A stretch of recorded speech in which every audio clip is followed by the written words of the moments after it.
So, back in March, Pope Leo, the current leader of the Roman Catholic Church, invited the investigative journalist and author Gareth Gore to the Vatican to talk to him about his work and research into the very controversial Catholic organization Opus Dei. This meeting was highly publicized. They did not keep the fact that it was happening under wraps. And after the fact, Gareth Gore published a few articles talking about what he specifically told Pope Leo about Opus Dei, gave him a copy of his book, Opus, which you need to read or listen to if you haven't already. Please, I'm begging you.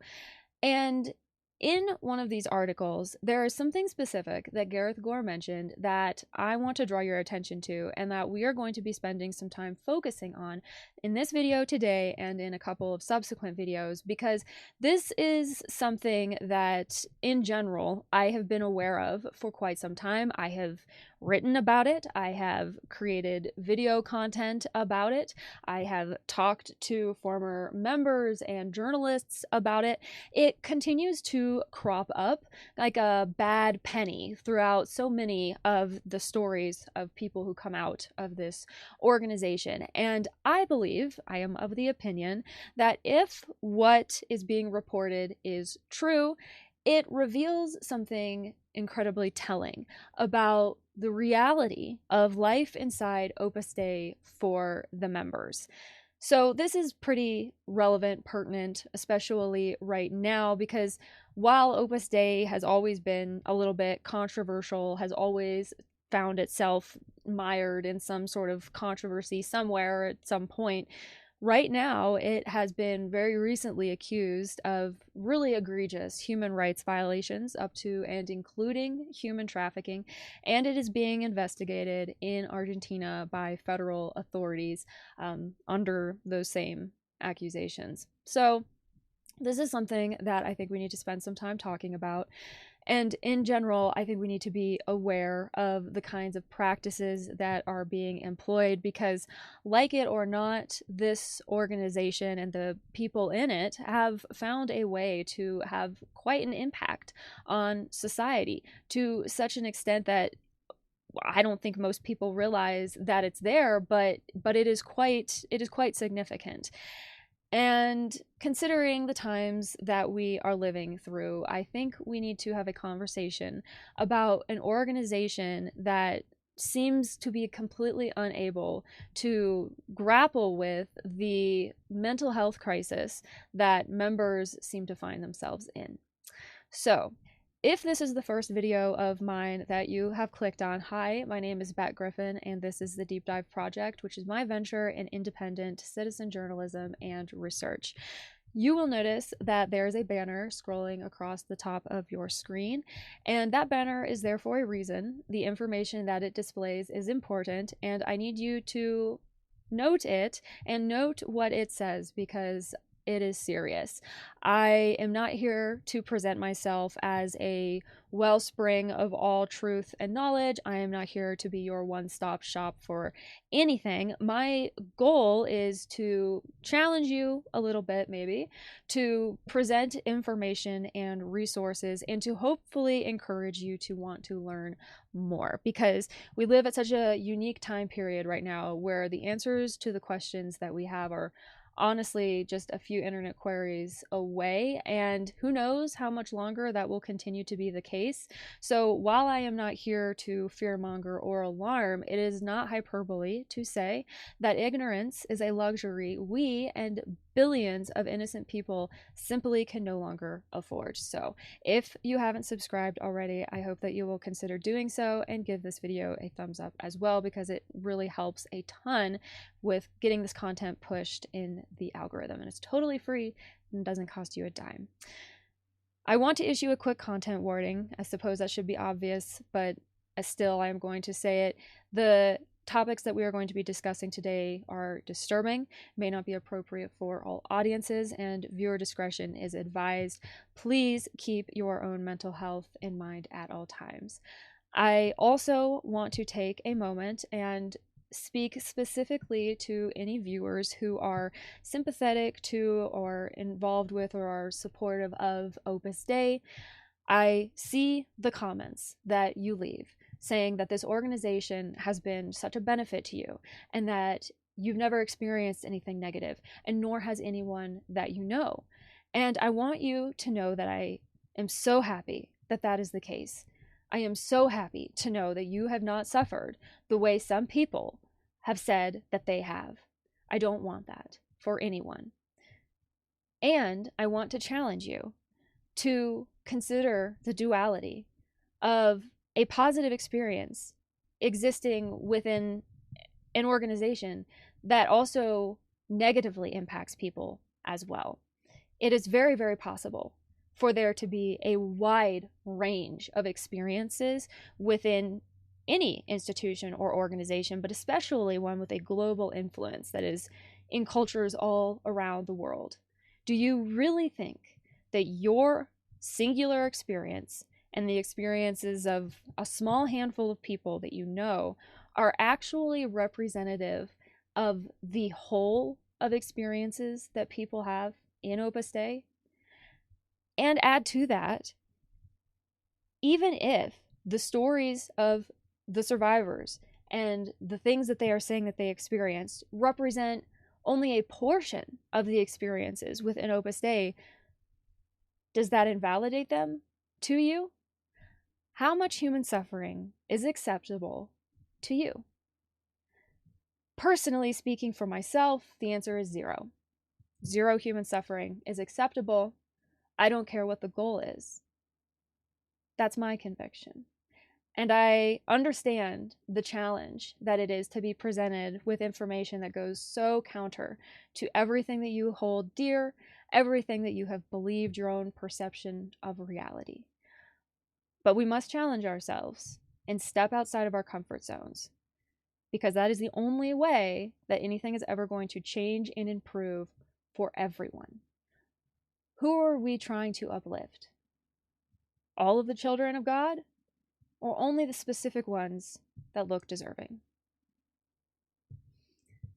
So the first article that I'm going to pull up and reference here, and you can access these in a source document down below, is one of the articles that Gareth Gore wrote for the National Catholic Reporter. I'm not going to read the entire thing. Some of it's some preamble about how he found out he was invited there and how he got there and meeting the Pope and shaking his hand and posing for photos, and he gave him a copy of his book, like I said.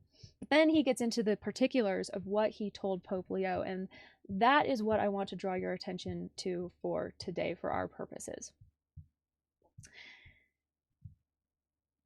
He says, I shared disturbing firsthand accounts shared with me of a psychiatric facility in the north of Spain, known to those inside Opus Dei as La Cuarta Planta, the fourth floor, where members were quietly sent to be treated for the devastating impact that life inside the group has had on their mental well-being. I offered to connect the Vatican with people who have been treated there and former senior members of the organization who were pushed to send people to the facility.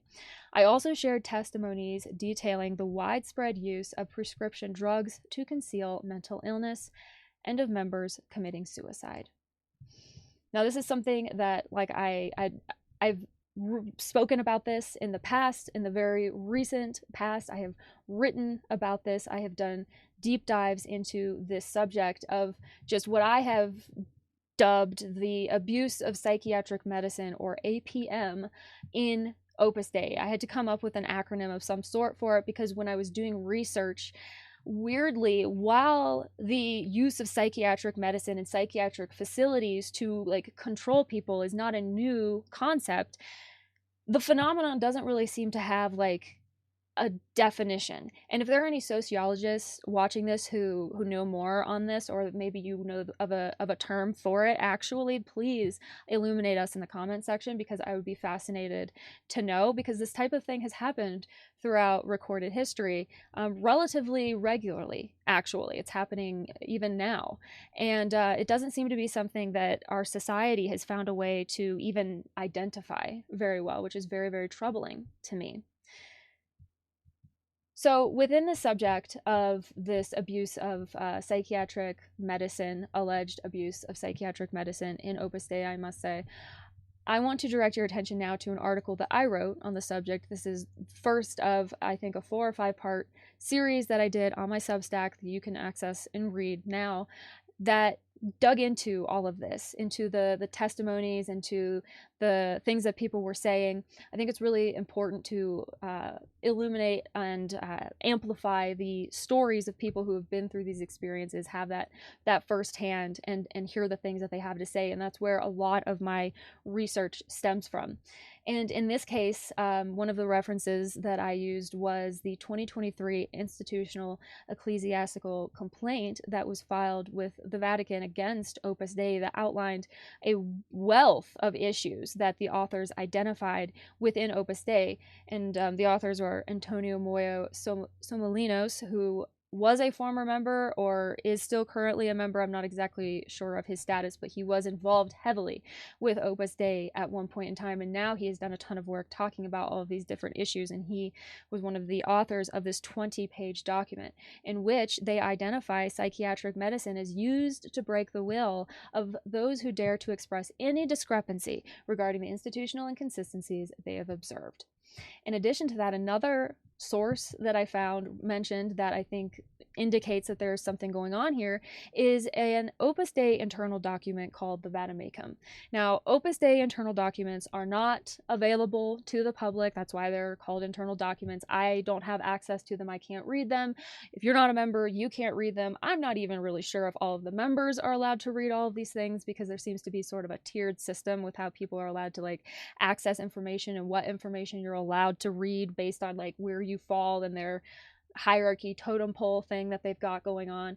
But at one point in time, these secret documents were leaked onto the website Opus Libris, and then Opus Dei ended up suing Opus Libris for this. The documents had to be pulled down. It was a whole thing, so you can't find them anymore, but shadows of those documents still exist, and the copy pasted quotes in the narratives that people have written and everything. And that was where I found this little snippet from the Vademecum, in which it stated, apparently, in these cases of depression and exhaustion, one should consult an experienced and prudent doctor. Better if they are a member of the work. It is very important to inform the directors in order to provide effective help to those who need it. Now, on the surface of it, perhaps this just sounds like an organization that is taking an appropriate degree of concern and consideration for its members. But to my eyes and ears, as someone who has been down a very deep rabbit hole with this organization for a number of years, it sounds a lot more sinister to me, and to me seems to hint at this internal system of control, of which psychiatric medicine and psychopharmacology seems to play a pretty significant role. So scrolling down into here, I will begin in this paragraph. In order to begin working through this issue, I am going to start by taking a step back from the personal accounts and stories that initially led me to this subject, and immediately lay out 2 of my strongest cases for why I think there is a serious abuse within Opus Dei, specifically in regard to psychiatric medicine, including evidence establishing a precedent of this type of abuse within Opus Dei. My goal is not to convince you to see my point of view, but merely to encourage you to consider the implications if, as I suspect, this abuse is not isolated to a few random outliers.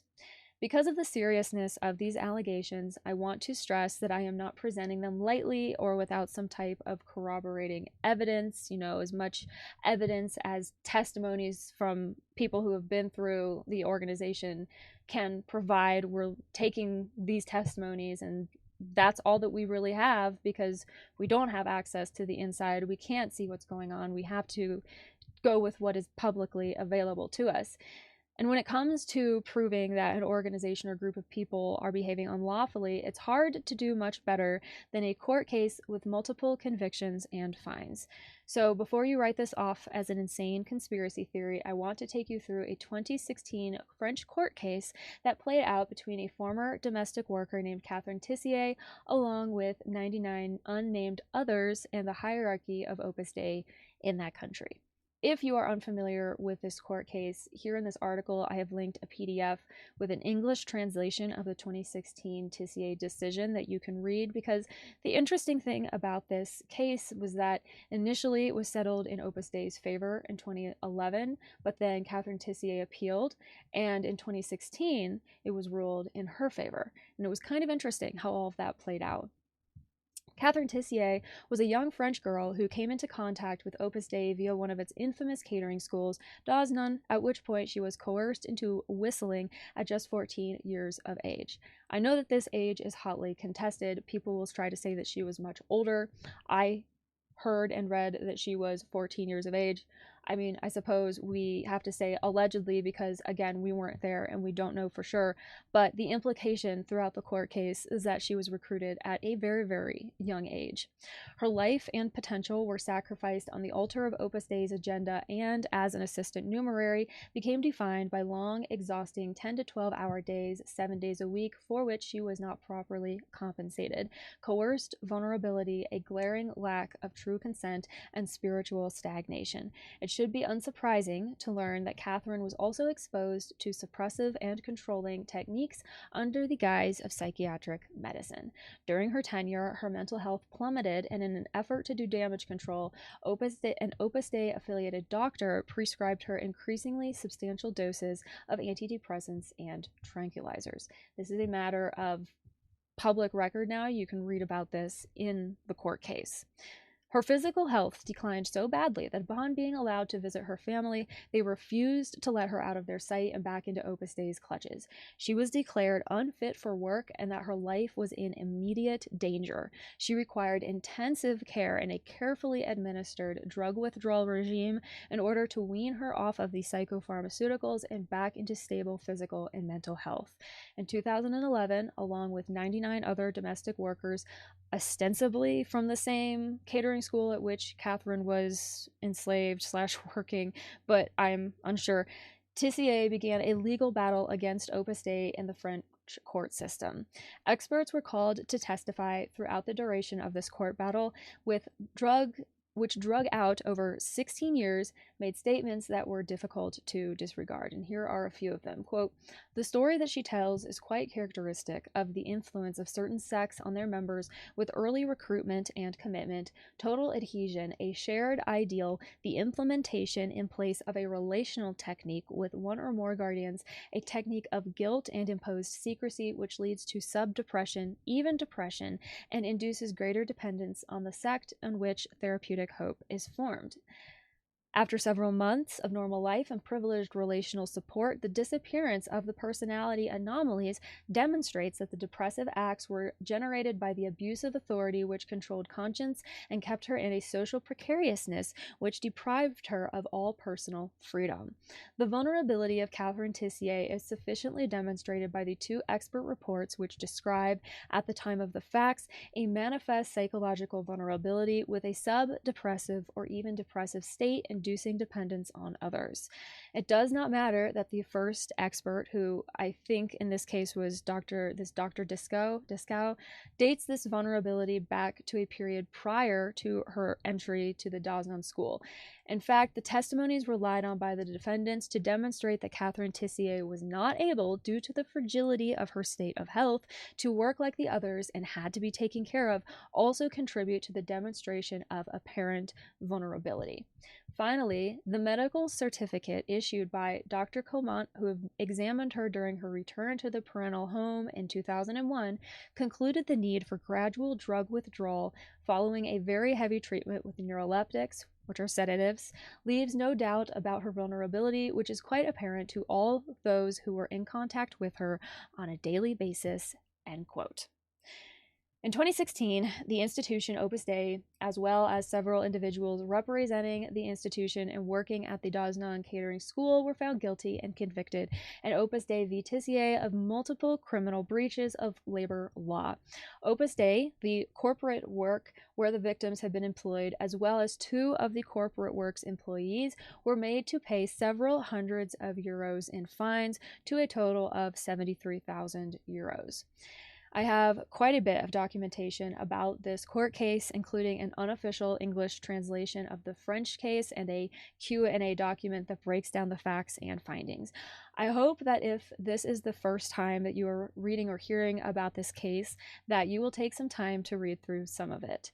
This is an important case because it establishes the precedent for holding not just Opus Dei's corporate works accountable, which it claims to have no interest in connections to, which is an important factor here, but also the organization as a whole. Opus Dei has always maintained that there is no institutionalized problem and that the negative experiences so many former members have alleged having are random outliers in an otherwise pristine and holy organization.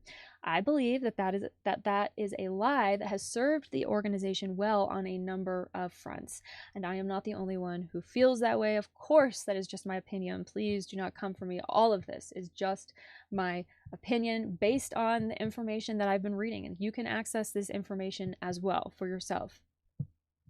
In 2023, the Apostolic Nunciature of the Holy See in Spain, which is essentially the equivalent of an embassy, received a document that was presented in Spanish, Latin, Italian, French, English, German, and Portuguese on paper stamped with the seal of the Spanish state and submitted by Antonio Moya Somolinos, a Spanish national and former member of Opus Dei. The document proved to be more than 20 pages long, and it bore the title International Ecclesiastical Institutional Complaint against Opus Dei for regulatory fraud against the Holy See and the members themselves. That is the whole title. The complaint had been submitted based upon one core fundamental reason with 7 supporting causes. The main reason for the complaint was, quote, Opus Dei's institutional regulatory fraud, which has been systematically hidden from the church hierarchy. The second of the 7 supporting causes was identified as, quote, fraud of the concept of spiritual family, suicides, depression, and psychiatric issues.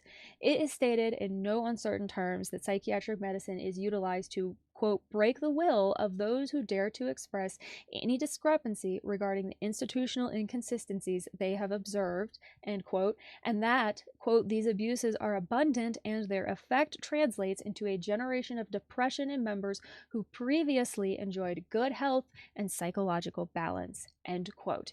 These people were totally fine until they got involved with Opus Dei. This issue does not seem to be landlocked to one specific region either, as Moya Somolinos goes on to write that, quote, the high proportion of people under psychopharmacological treatment in Opus Dei is surprising, and that the only reason for this treatment is to annul the will of the dissenter, turning him into a broken person who, in many cases, has been returned to his family after having ruined his life. I think of Catherine Tissier requiring a drug withdrawal regime and careful care after her family wouldn't let her return because of the degree to which her health had plummeted. The complaint also alleges that this is common practice for doctors to leave blank signed scripts at Opus Dei centers, enabling the mass prescription of psychotropic drugs by people with no medical background or training to people who likely do not really need them. I have more to say on this subject, and the more that I think you need to see. But without bearing the lead, I will honestly say that, in my opinion, Opus Dei weaponizes mental health. It takes protocols and medications and weaponizes them to benefit the organizational good. The harm that this causes to people's lives is incalculable. So, and I have some videos linked in here as we were scrolling. You may have seen them. I've talked about this in the past. This is something that I've been aware of for a while now because I think it's sort of difficult to start wading into the archives of former member testimonies and not run into this element pretty quickly. It is consistent and very disturbing.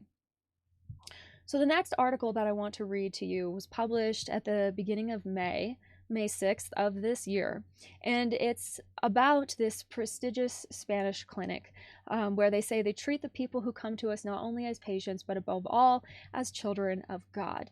And we firmly believe that a doctor who also does research is a better doctor, which sounds great. And this is about the University of Navarre Clinic, which is one of the world's leaders in cancer treatment. And the American magazine Newsweek ranked it among the best hospitals in the world in various specialties.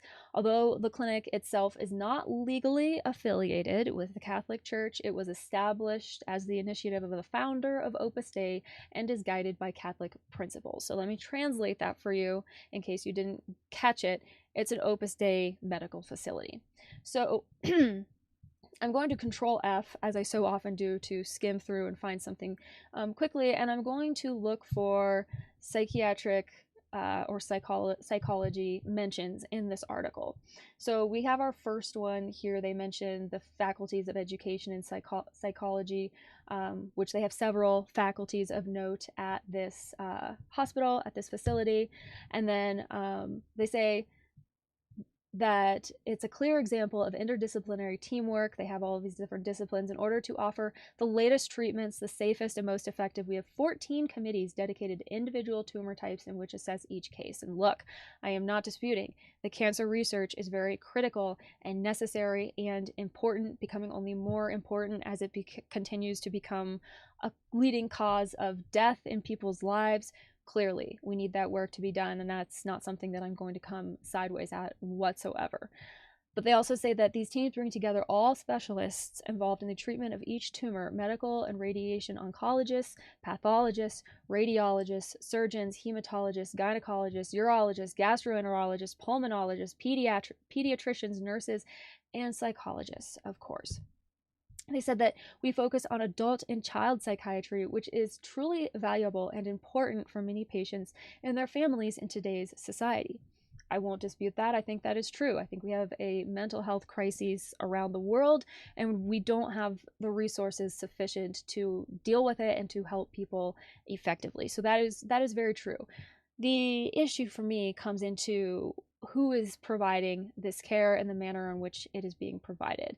And unfortunately, the simple fact of the matter is, for me, at this point, when I find out that there is an Opus Dei element at play in some way, shape, or form with something like this, I instantly become suspicious.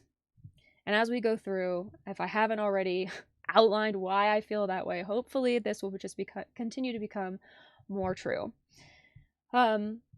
They say we often succeed in helping couples in their 40s who have tried everything without success. They're talking about neonatal and fertility care. They say we, again, that we work with all of these people. We approach infertility based on these detailed examinations. They work with all of these people, gynecologists, urologists, including, again, the psychologists. Psychologists are like very present at all times through these mentions. And again, I'm not saying that that is a bad thing. Please don't think that I am anti-mental health or anti-mental health care, anti-psychology, psychiatry. While I do not think that the disciplines are perfect and without flaw, I also believe that they do have merit and are important. My concern comes from who, in this case, is providing the care, and the fact that I don't really believe, in my opinion, that this organization has demonstrated that it is trustworthy or safe. So I think that's everything that this article mentions about psychology. You can read this down below if you want to get into more detail. This is the guy that they were interviewing. He's like the head of the whole thing, Joseba Campos, and you can, again, access this down below if you want to read it, but I just wanted to kind of show you how they are presenting this University of Navarre, where people are treated for a variety of conditions, and it's run by Opus Dei. Moving forward even further, now I want to present some firsthand testimonies from people who allege having been through this experience and this situation, and they have written about it on sites like Opus Libris and even Opus Dei Exposed over on Reddit. You can find these accounts for yourself and read them if you want to. You don't have to sit here and listen to me. You can access this information for yourself, and I urge you to.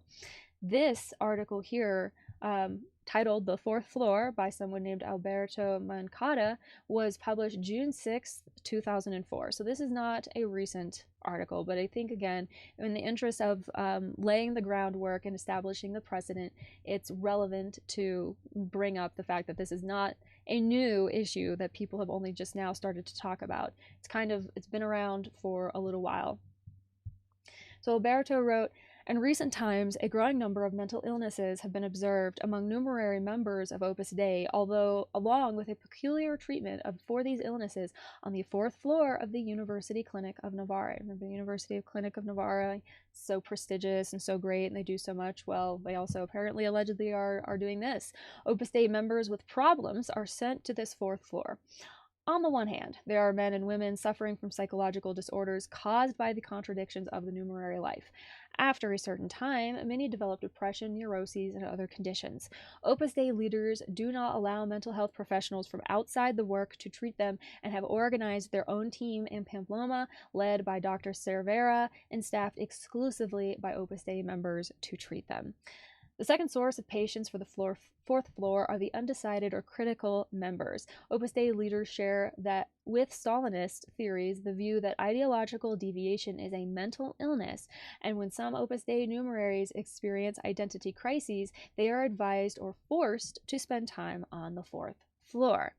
This reminds me a little bit of something that I spent a series of videos discussing here very recently, the Board for the Protection of Women, which was this Francoist era program in Spain that essentially locked up women and girls as young as 8 years old, women as old as 25, in these institutional facilities, basically, for their lack of submission to the Franco regime and the Franco lifestyle that was expected to be imposed upon every man, woman, and child at that point in time. Things as simply as wearing a miniskirt or smoking in public or going to a protest or something like that could wind up with you ending up in one of these places. People were sent here by their families. People were snatched out of their beds and drugged and woke up from having been drugged in these places, and the history and the true extent of the harm that is caused is still only just now kind of coming to the fore and becoming well known.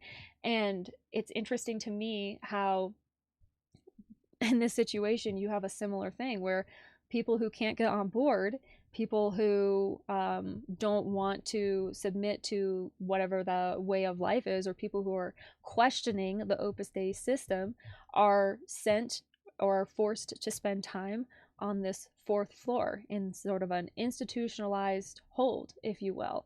It smacks, in my opinion, of fascist rhetoric and behavior, frankly. According to some of the members treated, now outside of Opus Dei, the work of the medical team does not consist so much in helping them recover their health, in clarifying their identity, but above all in assisting that they remain in Opus Dei and accept their illness as divine proof. This is how former numerary Carmen Charo Perez de San Roman, a patient on the fourth floor, explains it. She wrote, quote, I suffered from depression due to the life I led in Opus Dei as a numerary, a denial of all self-esteem, a constant fostering of personal insecurity, an inconsistency between what one experiences and what one thinks. I was in this state for the last 7 years. The symptoms disappeared quickly when I left Opus Dei and started a new life. I want to denounce the annihilation of personality that takes place in the work, and also the scandalous lack of professionalism and ethics of the doctors who treated me, since they permanently allowed the idea to grow in my conscience that I suffer from a serious and chronic illness sent by God, which I had to accept with submission and gratitude. The directors of Opus Dei and the doctors always made me believe that God wanted me to be sick, and I gave him my absolute and unreserved surrender, since I had already given him my life. They never considered nor allowed me to think that I was suffering an existential crisis, an absolute suffocation of my personality, of my whole being, which I was preventing from believing and expressing itself. They never gave me any freedom. They opened doors and paths for me. They gave me guidelines for behavior to mature as a person and be freer. The only thing that was clear was that I had to persevere in Opus Dei against all odds, even at the cost of my life. For me, This is a cause of scandal, which even today, 15 years after my departure from Opus Dei, inwardly revolts me because I consider it a form of torture, which of course God cannot bless. I want to issue a quick apology if there are any like weird grammar things in this. Most of the content published on Opus Libris, and indeed Opus Libris as a site, is in Spanish. So I've translated to be able to read this using like a translator in my browser. It's not perfect and flawless, so I kind of have to like pick my way through and select how I'm going to phrase things. So I apologize for any stumbles there, but hopefully the message is coming through. And she says that even 15 years after her departure from Opus Dei, inwardly, it revolts her because she considers it a form of torture, which of course God cannot bless. Many of the patients on the fourth floor are kept in a heavily sedated state due to the abundance of tranquilizers and other drugs that weaken their willpower. This treatment is also practiced in the homes when their directors perceive signs of such situations. In this way, the Opus Dei doctors, complicit with the Opus Dei leadership, fail to fulfill their primary ethical duty to act in the individual best interests of their patients.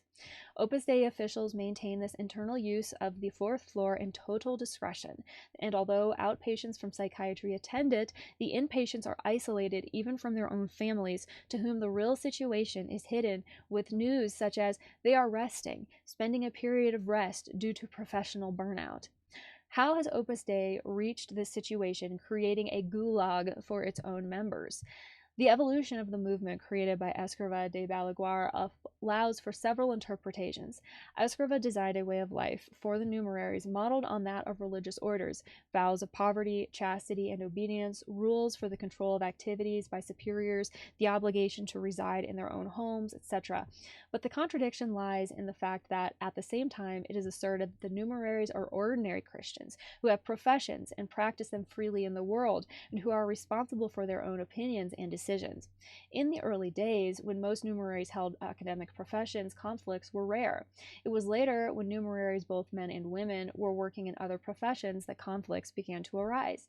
The most contentious issue began to be money. Numeraries must give all of their earnings to Opus Dei and receive an allowance from the house fund for their expenses. But if a professional, a lawyer, architect, doctor, a businessman, decides to invest in their profession or business, they need authorization from their superiors, something that becomes even more complicated if they want to take out bank loans. To this contradiction were added others, having to periodically abandon their secular work for apostolic activities, having to move house or city for the same reasons, until the normal performance of professional activities became practically impossible. These contradictions produce an identity crisis. Currently, most numeraries work in internal positions. They are priests, officials within the Opus Dei bureaucracy, teachers in its own educational centers, and so on. In reality, their employer is Opus Dei itself, meaning that the same authorities simultaneously control their religious observance and their work. This simplifies the contradictions at the cost of transforming the numerary into something else entirely: a religious person disguised as a civilian, and, with the intensification of the organization's sectarian nature, a robot controlled remotely. Meanwhile, the leadership has evolved.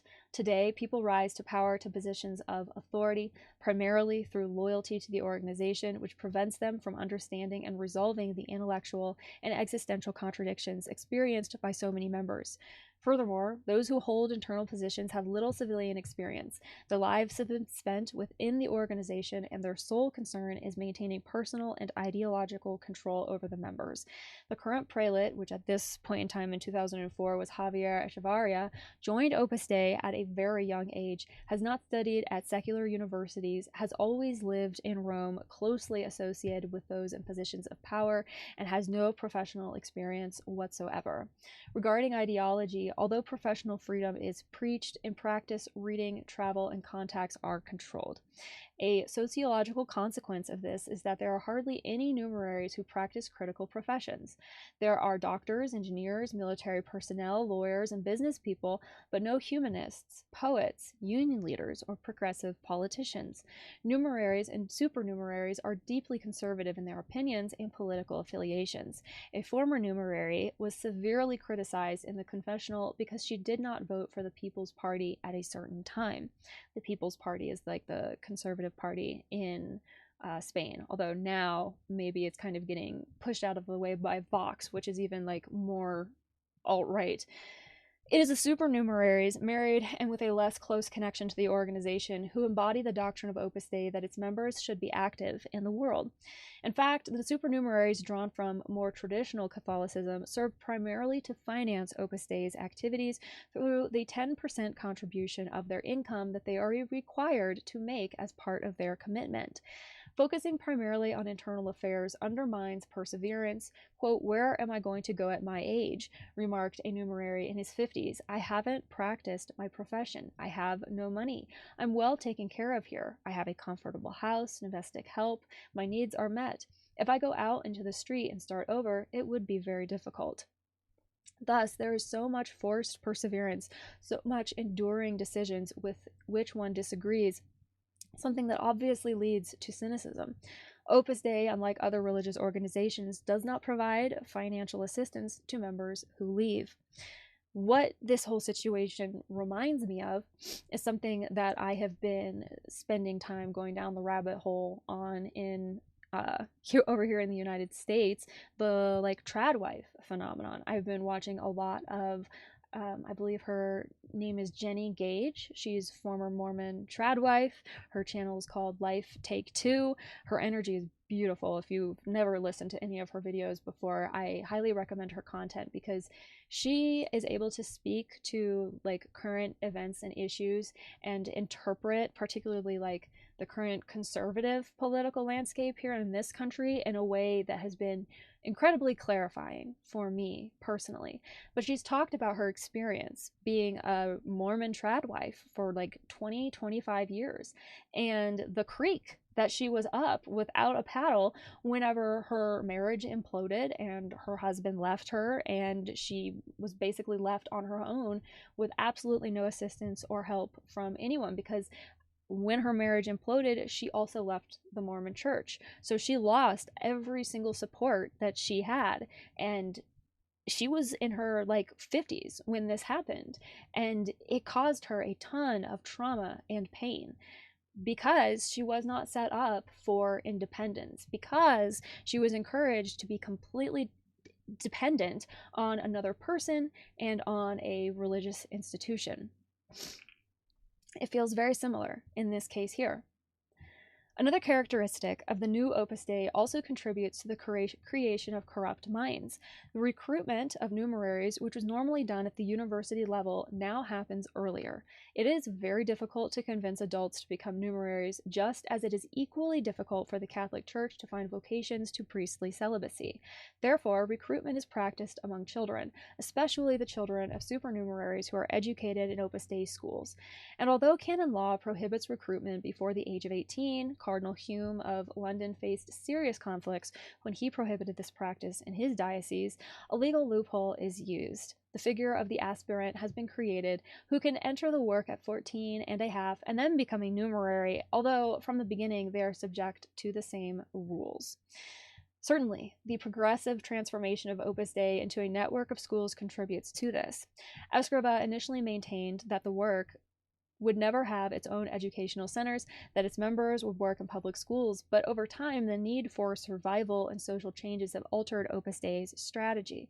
Taking advantage of the Jesuits' abandonment of elite education, Opus Dei has opened hundreds of centers, especially in the Latin world, which cater to Catholic clienteles.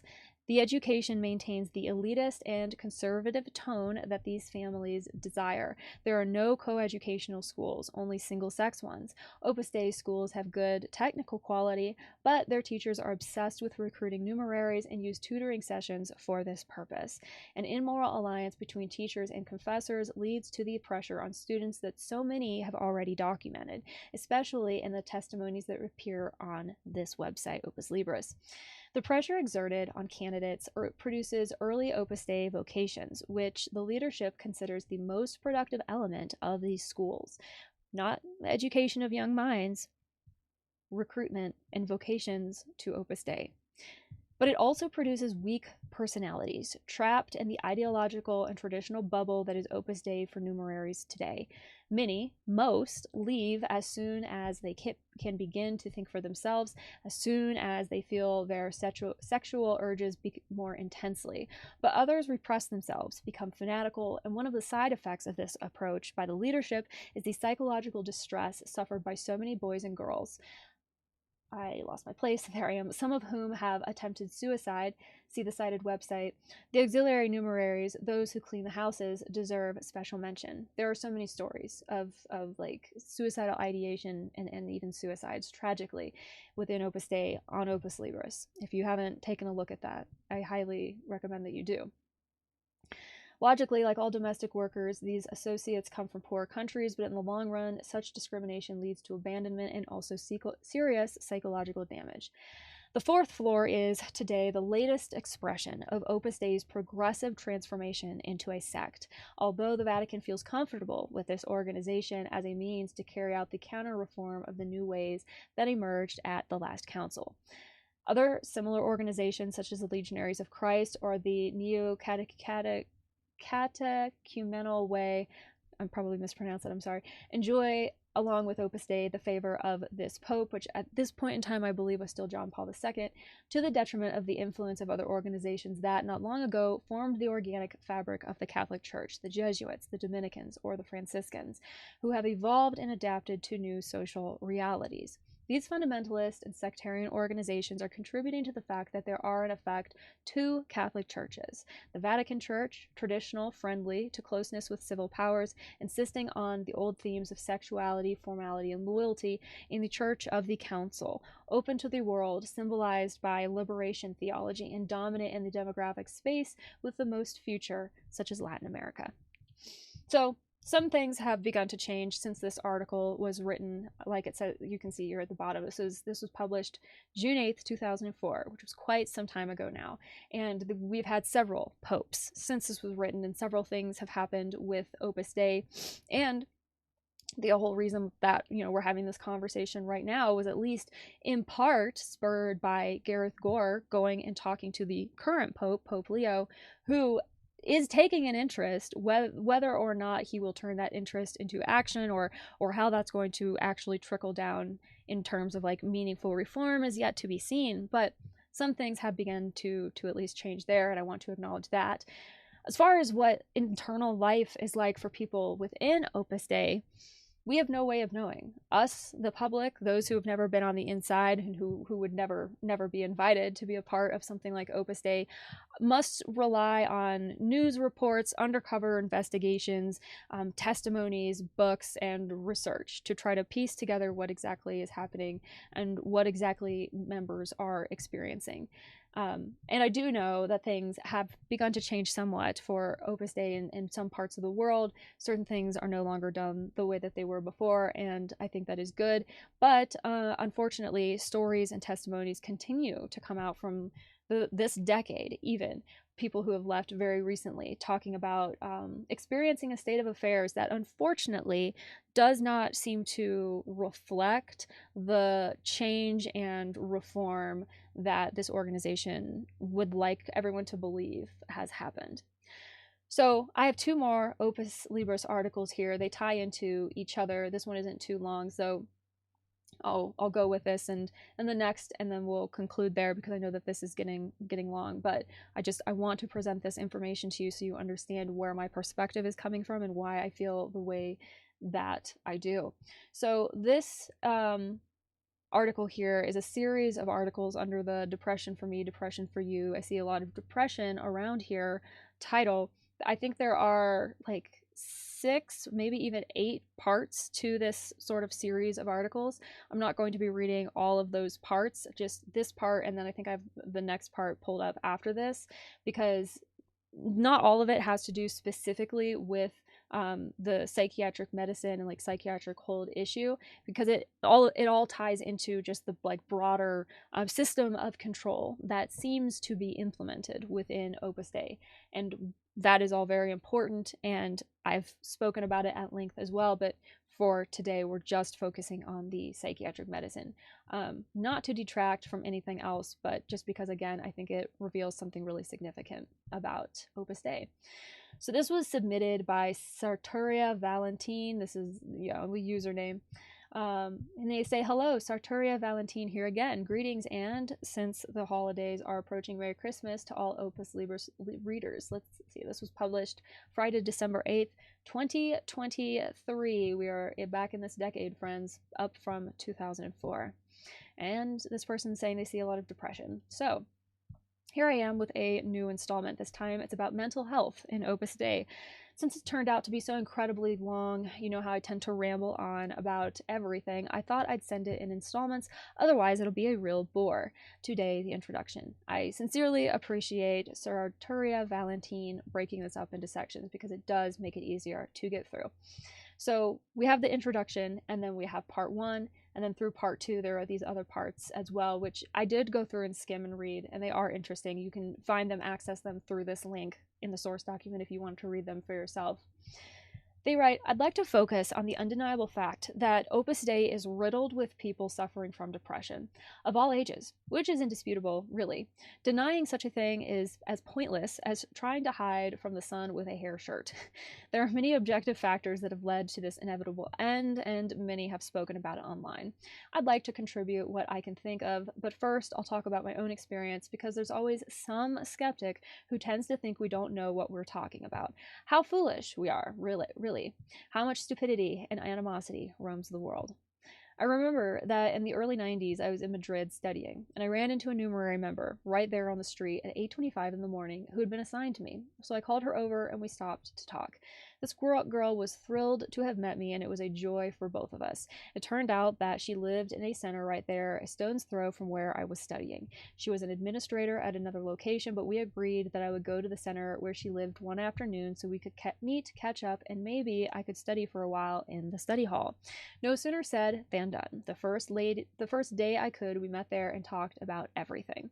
One of the things she told me in a kind of old-fashioned gossipy way, like, our days were better, we had more energy, the new generations are more pathetic than ours. Now that was real coldness, not like it is now. Something like that. Neither of us had turned 30 yet, believe it or not. Well, what she was saying, as we were saying, was that about half of the numeraries at that center were taking psychotropic drugs because they couldn't cope with life. We're talking about a center in San Rafael. We're talking about university students. She herself had been prescribed some pills that had a little bit of amphetamine, so she could work well and not feel down since she was on a weight loss diet, which didn't alarm her in the slightest. I never heard anyone outside of Opus Dei say anything like that. I mean, say it as if it were normal. There will always be someone who takes slightly questionable shortcuts, but it's not normal. And I've met so many people who are dieting and working at the same time. In fact, it's quite common to diet and work simultaneously. I don't know if that may be like a mistranslation on the browser's part, if they mean diet and work out, like to be restricting your caloric intake and also working out like crazy could be what that means. I'm not 100% sure. Again, we're doing our best with what we have access to here. For those curious about how things ended up between me and my friend, something happened that I didn't understand at the time. Now I do, of course. Thanks, Opus Libris. So many episodes of my life are finally making sense. After a few days, she told me I couldn't go to her center anymore. It was the closest one to me, and it was where she lived, but no, that center wasn't right for me, not even to study, not even to pray. I had to go, I've been told you have to go, quote unquote, to another one, this one way out in the boonies. Although she didn't see it that way. She didn't understand the logic, and she thought it wasn't a good fit for me. She told me that too, but that's what I've been told. She wasn't happy. I was so incredibly naive that I even tried it one day. They were supposed to pick me up at such and such bus stop, so I took the bus and crossed the capital from south to north and got off where they told me. It was like the outskirts of a housing development, quite desolate. I didn't find anything, and nobody came looking for me. Besides, I had a migraine. Ugh. As a fellow sufferer of migraine headaches, there's literally nothing worse. It makes reality weird for the entire time that you're dealing with it. So I took the bus back, and that was the end of it. End of story. Nobody called me, and I wasn't given any explanation. I also couldn't talk to my friend again. You young people reading this have to understand that this was the pre-cell phone era, and if you can't call someone's house, let alone go there, that's it. Now I understand why, when her local council found out I was an ex, they were horrified. My friend knew I was an ex, though, through no fault of my own, an ex by force and quote unquote on good terms, but it didn't do her any good, and she had to submit to the superior's orders. Because I was an outcast, and a useless one at that. I was of no use to them. I wasn't good enough to be recruited, therefore I was good for nothing. Thank goodness Opus Dei is there to indoctrinate everyone, and that out of 100 souls, etc. Otherwise, I don't even want to think about it. They'd have stoned me. I hope you're well, dear friend, wherever you are, and that you no longer have to get high to be able to live a normal life. That's really, really sad. This is a recent publication, but it is about an experience in, like they said, a pre-cell phone era, and it's having an impact on them even still, something that they can recall very clearly. They wrote this in 2023. These experiences are like lingering with people after the fact.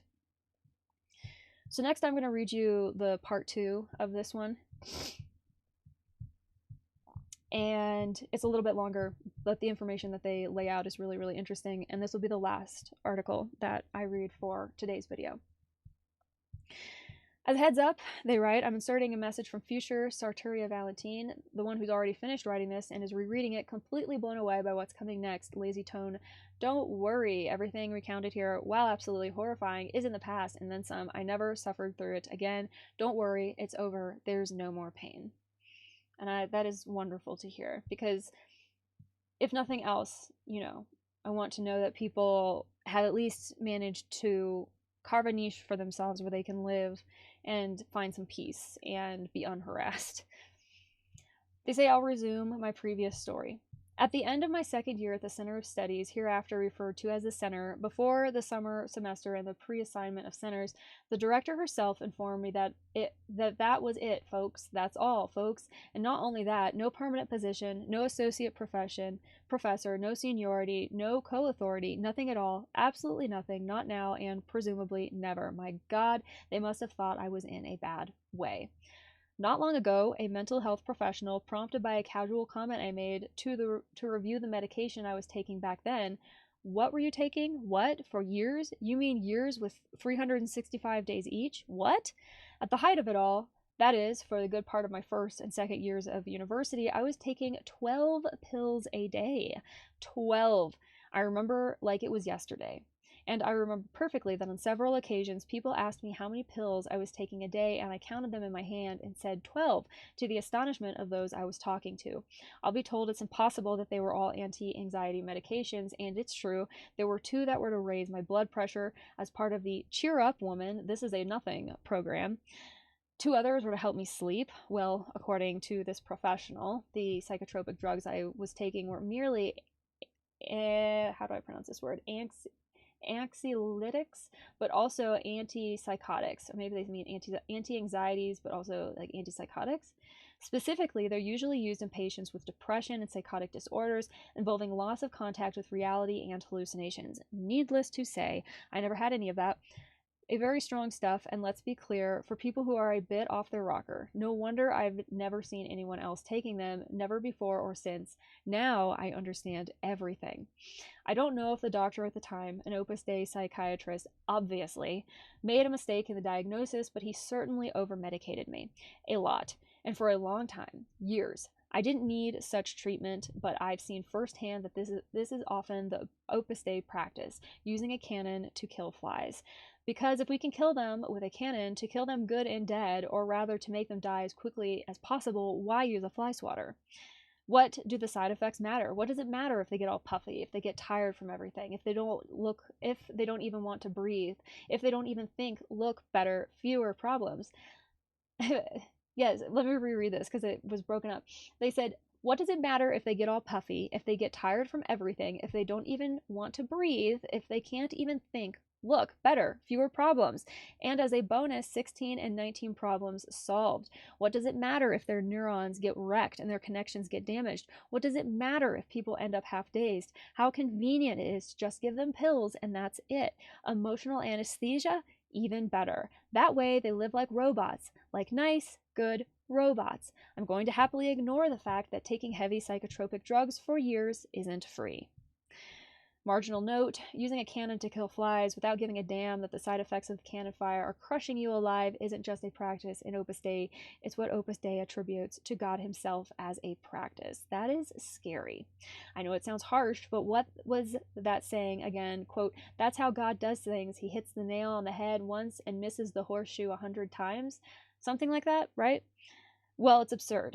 God has much better aim. And besides, it's believing that God is like you, that he thinks like you. It's attributing your modus operandi to God himself. God isn't that clumsy or that reckless. God isn't like you. He doesn't just swing a club wherever he pleases, but rather he's meticulous, very meticulous. End of margin note. Let's continue. I remembered something else. I wasn't given the famous Prozac, but it was circulating like hotcakes shortly after I left. And none of the side effects of Prozac, not very common but documented, is spontaneous orgasms and vaginal discharge, not to mention sudden vaginal bleeding for no apparent reason. This is quite frequent. How lovely and appropriate for a group of women in strict celibacy. This information came directly from a numerary member. I won't say more. A word to the wise. Now, let's continue. Side effects, man, they're gnarly. I've wondered why they waited until the end of my second year to fire me, because it was a real kickback. I'd renewed my contract in March, and then they hit me with this in June. And what's more, it was just a few days before the semester ended. Less than 3 days passed between the official notification and my departure, suitcase in hand, leaving me no time to react. They waited until the very last minute, basically. They should have let me go at the end of my first year or at the beginning of my second. The semester between first and second was glorious. For depression, not for me. But they didn't. I finished all of my second year. Having seen and read what happened to other people, I've wondered why. They could have fired me at the end of my first year. That already looked bad enough. I'm not wealthy, nor was my family. We're certainly not descended from El Cid. The only thing I can think of is that I was a smart aleck of 30 euros. So they must have thought it might be worth waiting to see if things improved. That's the only reason I can think of. For a long time, I thought the worst of it, that they wanted to wait until I was better before leaving because they treat people well and care about them. But then I realized that the following year, and the years after that, and until the end of my degree when I was still in treatment and in a bad way, they completely ignored me. Not a single call, not one. Much less dropping by to see me or meeting up for a quick coffee, the most complete oblivion. I think it's legitimate for me to have serious doubts. I say I used to be clever because I'm not anymore, or at least not nearly as clever. That's what happens when you've been popping pills nonstop for years. Psychotropic drugs take their toll, and if you take them liberally and carelessly, Macarena, during the years when your brain and neural connections are still developing, well, I don't even need to tell you. I'll give you a fact, like a minister. The brain finishes developing and maturing between the ages of 25 and 30. I'll leave it at that. In short, the all-you-can-eat treatment left me a bit dim, or at least less clever. Okay, I can hear you. There you go. Now you understand a lot of things. I know. Me too. The depression didn't start suddenly, nor did it end suddenly. These things are never sudden, nor are they easy. It's rare for depression to occur on its own, without support. I already had depressive symptoms, including physical symptoms, many of them before the course. For example, very intense and vivid nightmares. The two worst nightmares I've ever had in my entire life, nightmares that made me wake up crying and keep crying all day and the next day too, I had them while I was assigned to the course and during the year-long training. What a coincidence. Both were about carrying burdens that are far too disproportionate for someone my age. I can't say that after telling my supervisor I received a caring response, any affectionate attention, at least not for a few days. They listened attentively and with understanding, of course, but without giving it any importance. They looked for a solution, not support. It's such a common flaw in Opus Dei to do instead of listening and accompanying. It wasn't given any importance from an emotional or psychological point of view. They didn't even seem to care. So I was in free fall, but nobody saw it. Those who ran my school not only didn't see it, how could they have known, poor things, when I was just opening my soul wide to them every week? Impossible.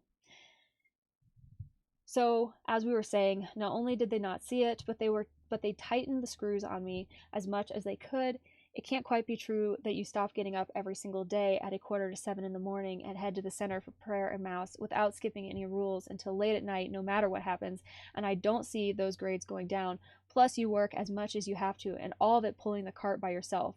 So when I entered the CE, I not only had a full-blown depression, I also started to have anorexia. And these are experiences that are not rare. I can't even count on two hands the number of testimonies I've heard from specifically former female members talking about how they developed an eating disorder while they were in this organization. And in this case, anorexia, they say, isn't that what happens to people who see themselves as fat for no reason? But what does that have to do with anything? Well, it has a lot to do with it. Let me explain. There are disorders that have a psychological origin, and they may not be what they seem from the outside. Let's take something very common among children and teenagers, self-harm. Those of you who are shocked by this, before you start telling me off, yes, it's a very common disorder among children and especially teenagers. At the school here, my kids in every classroom, between 2 and 3 students, regularly self-harm, usually by cutting themselves. We're talking about a reputable public school located in the center of a capital city, just ordinary people here. Thank you very much. Welcome to the real world. I'll give you a moment to process this, and while you're at it, reflect deeply on how difficult it is to be a parent these days. Don't resort to your own experience like, quote, when I was their age, things were this way and that, and we never did this or that. Maybe we did, whatever. Don't ever say those things to current parents. Never. Bad, very bad, awful. Apparently, if someone self-harms, it's because they hate themselves, or because their self-preservation instinct, which is one of the basic and normal instincts, is failing them. But no, the mechanism here is much more perverse. The mechanism has to do with moral suffering. In this case, I'm a child, teenager with few psychological resources because I'm just a kid.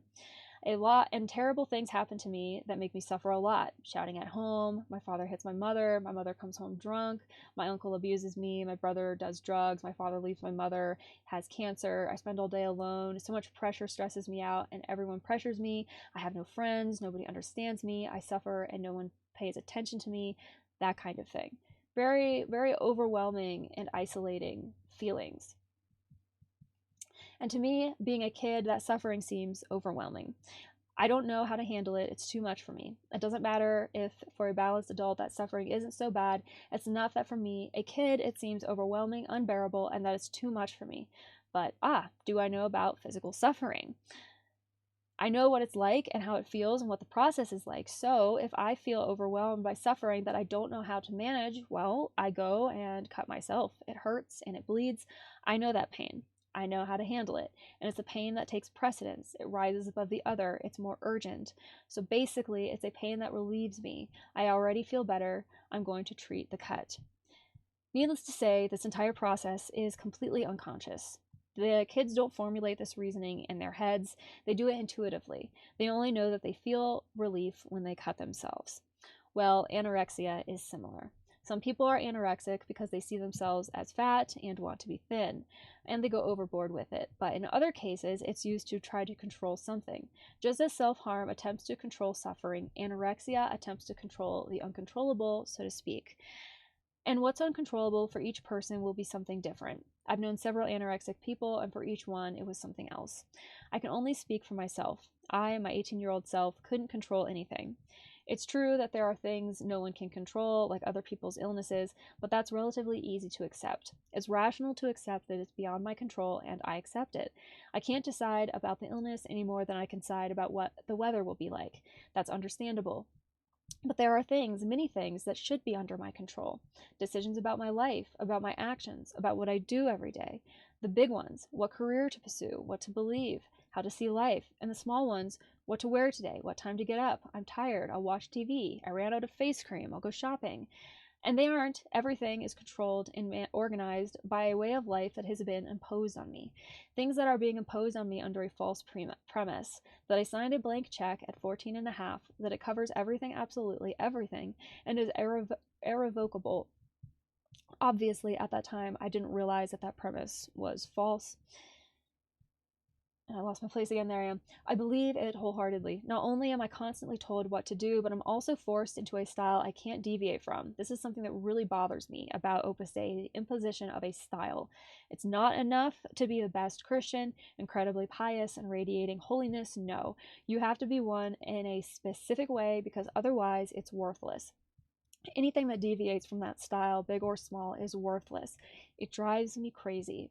They even impose things on me that are repugnant to my reason. You can't keep this nice pen, you'll get attached to it.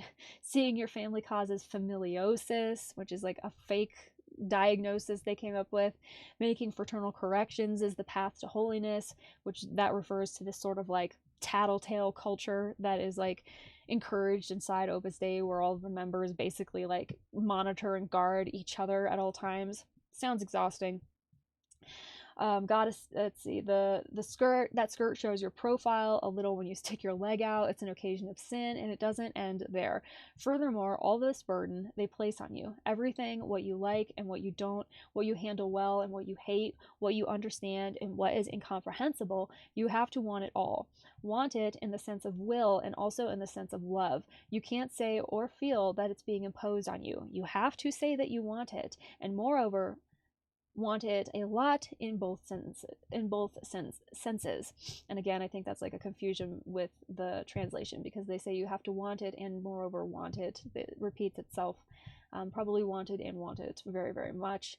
And this is where anorexia comes in. Somewhere deep within my psyche, very, very deep down, in a completely unconscious way, my reptilian brain, or whatever you want to call it, said, I want to control something.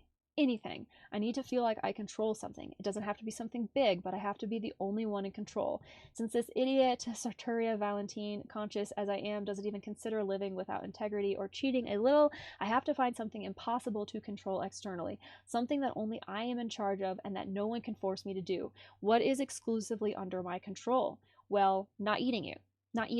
Mind you, not eating itself, eating isn't enough for me because eating is normal. And besides, when I eat, I have to eat what others decide, when others decide, where others decide, and how others decide. Not eating. That's what only I can control and no one else. So yes, anorexia is very much related as a disorder associated with the situation I was already experiencing, depression. Completely related. I hope I have explained myself well. And I think they have. This makes a lot of sense to me. I understand the need to feel like you have some sort of control over your life when you're in a situation in which you are completely powerless and helpless. And I think that that is a big part of the reason why you see people develop disorders like eating disorders and depression and anxiety and everything else. And I really have to wonder. I mentioned how I do believe we are dealing with like a mental health epidemic in like our society right now. I have to wonder the extent to which like disenfranchisement and like disempowerment and helplessness is playing into these like conditions that we see people developing, and like this sort of rapid onset and explosion in like depression and anxiety and in OCD and in things like eating disorders as well. Because maybe we're dealing with a population of people, I feel like I can say pretty confidently, actually, as someone living in America right now, society here, the sort of middle class that isn't supposed to exist anymore, is feeling incredibly disempowered and disenfranchised, helpless, out of control, and like nothing that we say or do matters or can move the needle any way, shape, or form. And that's a lie, by the way, for the record. Don't buy into that. If you are listening to this and you're agreeing with me and this is sounding familiar, I understand, I see it, I identify with it, and I actively fight against it because I don't believe that it is actually true. I don't believe that we are actually as helpless as we are being told that we are. I think that there are people who have a vested interest in convincing us that we are helpless and that we just need to go along with what they are trying to do already, instead of continuing to try to push back and resist. It's a lie. It's absolutely a lie. But I understand why that lie can be so convincing, especially if you are in a situation like this where you're essentially isolated and in like a bubble. You're not going to, the ability to step back and see the forest for the trees in like a meaningful way is going to be severely hampered, and I can completely understand why someone would resort to really extreme and harmful behaviors to be able to cope. And it really colors how I perceive Opus Dei's use of corporal mortification, the members being required to wear this spiked chain around their thigh called a cilice that will leave permanent marks, will bruise, especially if you're someone like me who like bruises just at the slightest little touch, will leave lasting damage. And this cloth rope whip they call the discipline that they like whip themselves with. These are practices that the members are told to implement in their daily life. And it really troubles me because I think that there are some inferences to be made here that are not pretty. Reading on here, we're almost at the end. The same doctor who examined my old prescription was shocked to learn I had anorexia. I really made her day. She was absolutely stunned because I don't have a typical history of anorexia, neither psychological nor personality related nor family related. But I did have anorexia. Oh yes, I did. I got down to like 15 kilos below my normal weight, and that's serious because I'm not tall. Almost a year without amenorrhea, that's quite something. Amenorrhea is it's when your period disappears, and in women, if your period up and disappears and you are not like perimenopausal or menopausal or pregnant, it's a sign that there can be something really, really vitally wrong with you that you need to address. And in this case, placing your body under extreme stress and extreme deprivation, you're not feeding yourself enough, that's going to make a lot of these like natural systems in our body shut down. And one of those is the menstrual cycle, because the menstrual cycle revolves not around menses, not around the monthly bleed, but around ovulation. Ovulation is the entire event that the menstrual cycle is built around. And ovulation is about releasing an egg for fertilization and to get pregnant. And the human body will not allow that to happen if you are in a situation where you wouldn't actually be able to support that life, i.e. you're not eating enough food, you're not getting enough like adequate rest, your mental health is a mess, maybe you're dealing with like chemical imbalances and things as well. That's not going to be like a positive situation for an egg or a zygote to try to like develop, and so your body will shut your menstrual cycle down, and that can be a sign that there is something really wrong. If that happens to you, and like I said, you're not pregnant, perimenopausal or menopausal, postmenopausal, you need to get that checked out, because that's a problem, and it can be a sign that there's something really, really wrong. When in my first year at school, I had to go back to my hometown at Christmas, they couldn't refuse for financial reasons. If you neglect the business, there's no money, no rock and roll, something in French that I'm not going to try to pronounce. Of course, now that I think about it, maybe it was to give me a break. Wait, no. Giving you a break means sending you on vacation to the beach, not sending you to a 12-hour work day and then back to the school to do your holy hour, and the next day getting up at 6:30 and starting all over again. Okay, never mind. Well, once I was back in my hometown, my mother was in tears when she saw me. She asked me what had happened to the 3 enormous boxes of all kinds of vitamin supplements that she'd sent me in October, which had cost her a fortune. Obviously, since they were a gift and also involved a decision about my own health, I had to leave them with the administration. Well, the decision was that I didn't need them.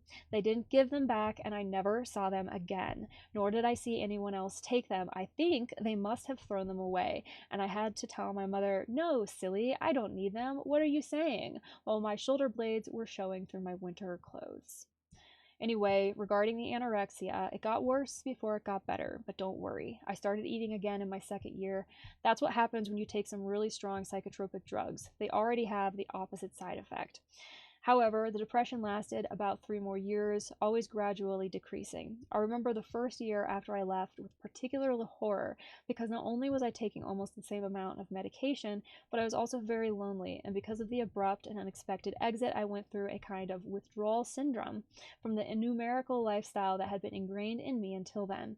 I didn't enjoy the "I'm free" feeling afterward because of the way I left, the way they left me. Quite the opposite. You can recover from depression, friends, but only if you're allowed to. And it's fascinating because recovering from depression isn't just about curing an illness. It's about escaping a prison and getting to know someone very interesting: yourself. This is especially true and arduous when all you've known is depression, perhaps because your childhood was rather sad and then you entered clinical depression in your teens. The task of finding yourself and the world around you is long and arduous. But it is very much worth it, and I want to work towards promoting societies that uplift and assist people in trying to figure out who they are, finding a good path forward, living a good life. I think that these are all wonderful goals to have. And even to take it a step further, I will fully acknowledge that Opus Dei's entire, concept and reason for existing, how they promote this idea of sanctifying yourself through your everyday work and your life and treating the work that is in front of you as your vocation, that certainly resonates. It resonates with me, and I know that it resonates with many, many people. What I think is important to remember is that, especially with this organization, they are not the creators of this idea, of this concept of treating your work as your vocation. This is something that has existed throughout Roman Catholic Church history. Numerous saints had entire theological perspectives built around this idea of treating their work as their holy vocation.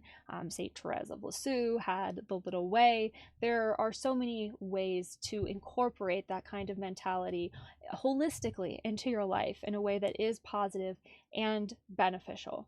And I will not detract from that in any way, shape, or form, because I do think that there is value there. And I also don't believe that Opus Dei is the right organization to be guiding people down this path. I feel very strongly, in my opinion, that what is being reported from former members, the stories that are being told, the accounts that I have been reading, the facts that have been reported over and over again in the Financial Times, in the Daily Mail, and books like Gareth Gore's Opus and Maria del Carmen Tapia's Inside Opus Dei, that is hinting at a problem. I don't think that this organization is responsible. That's my opinion. And I am concerned for people who are on the inside if what is being reported here is to be believed. And I certainly find it compelling and more than a little upsetting. And so in the next couple of videos, I'm going to be following a similar format to what I did in this video here, where we'll be reading a variety of news articles and personal testimonies from former members talking about not only just APM, but also this fourth floor phenomenon, La Cuarta Planta, where members are apparently seemingly incarcerated and held against their will.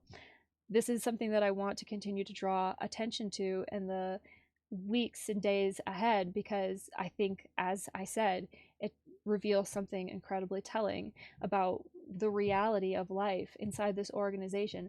All protestations from Opus Dei to the side, we have to look at what is actually happening and read through the subtext, because I think things are pretty clear. At least in my opinion, it seems pretty clear, and I sincerely hope that substantial reform and justice rolls out quickly for everyone involved in this situation. I think it is incredibly, critically important and necessary. So thank you for giving me your attention to this matter today.